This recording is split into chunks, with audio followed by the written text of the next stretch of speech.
12ஆம் வகுப்பு கணக்கு பதிவியல் அலகு 10 கணினி கணக்கியல் முறை டேலி ஒரு மதிப்பெண் வினா விடைகள். 1.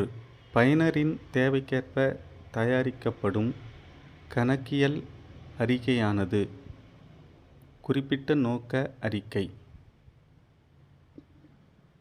2. F11 எனும் பயன்பாடு நிறுவன பண்புக்கூறுகள். 3. குழுக்கள், பேரேடுகள் மற்றும் சான்றாவண வகைகளை டேலியின் எந்த துணை பட்டியல் காண்பிக்கும்? கணக்கு தகவல். 4. டேலியில் முன்பே வரையறுக்கப்பட்ட பேரேடுகள் ரொக்கம், லாப நட்ட கணக்கு.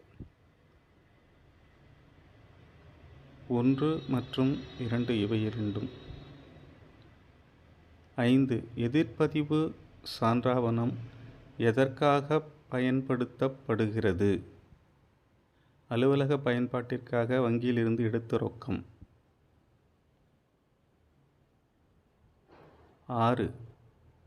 டேலியில் எது முன்கூட்டியே வரையறுக்கப்படாத குழு? கொடுபட வேண்டிய செலவு கணக்கு. 7. சம்பள கணக்கு பின்வரும் எந்த தலைப்பின் கீழ் வரும்? மறைமுக செலவினங்கள். 8. அலுவலக பயன்பாட்டிற்காக ரூபாய் 25,000 வங்கியிலிருந்து எடுக்கப்பட்டது. எந்த வகை சான்றாவணத்தில் இந்த நடவடிக்கை பதியப்படும்? எதிர்பதிவு சான்றாவணம். 9. அரைகலன் கடனுக்கு வாங்கியதை டேலியில் எந்த வகை சான்றாவணத்தில் பதியப்படும்? உரிய குறிப்பேடு சான்றாவணம். 10. டேலியின் நுழைவாயிலிலிருந்து இருப்பாய்வை பார்வையிட எந்த விருப்பத் தேர்வு பயன்படும்? Gateway of Tally reports display trial balance.